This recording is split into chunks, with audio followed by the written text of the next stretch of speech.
కలిసి పోటీ చేసింది లేకపోతే విడిగా పోటీ చేసింది అది వేరు. అంటే సింగిల్గా చేసింది లేదనుకోండి.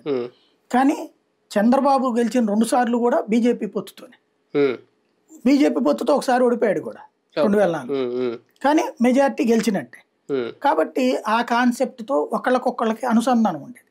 కానీ 18 తర్వాత మాట్లాడిన భాష అందరినీ టచ్ చేసింది. 19లో విడిపోయినప్పుడు మతోన్మాద పార్టీ అది ఇదని మాట్లాడాడు. ఎక్కువ దుర్భాష లేదు, మతము ఇంతవరకే మాట్లాడాడు. 18 తర్వాత మాత్రం వ్యక్తిగత దూషణలకు దిగాడు.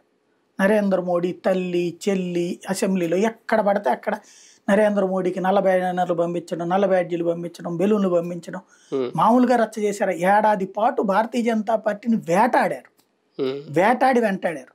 ఆ తర్వాత పోనీ కలుసుకోవడానికి తగిన వాతావరణం ఏ రోజు ఉంది? గత 4 ఏళ్ల నుంచి కూడా నిందించుకుంటానే ఉన్నారు తెలుగుదేశం బీజేపీ. అట్లాంటప్పుడు ఇవాళ అకస్మాత్తుగా ఎట్లాగ మారిపోతారు? నాయకులు పొత్తు అనగానే మారరు అన్నప్పుడు నువ్వు పొత్తు పెట్టుకునేటప్పుడే క్లియర్గా ఉండాలి. లేదు అవతల తప్పు చేస్తున్నారు ఏందండి ఇది అని నిలదీయాలి. నిలదీయట్లేదు. నాయకత్వం కళ్ళెదురుగుండానే బ్యానర్లు చించి అవతల పడేస్తే దిక్కు లేకపోతే అనపర్తిలో ఇప్పుడు జరిగింది. రేపు పొద్దున మిగతా చోట్ల ఏముంటుంది? ఎక్కడ ఇప్పుడు జరుగుతోందంటే సుజనా చౌదరి చోట్ల నో ప్రాబ్లం, సీఎం రమేష్ చోట్ల నో ప్రాబ్లం, ఈ 2 చోట్ల బాగానే ఉంది. పురంధేశ్వరి దగ్గర కూడా ప్రాబ్లం క్రియేట్ చేస్తున్నారు ఇప్పుడు. అక్కడ నరసాపురంలోనే ఎవరు సహకరించట్లేదు తెలుగుదేశం వాళ్ళు బీజేపీకి.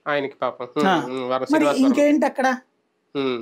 వరప్రసాద్కి సహకరించట్లేదు తిరుపతిలో. ఎక్కడ తెలుగుదేశం వాళ్ళు బీజేపీకి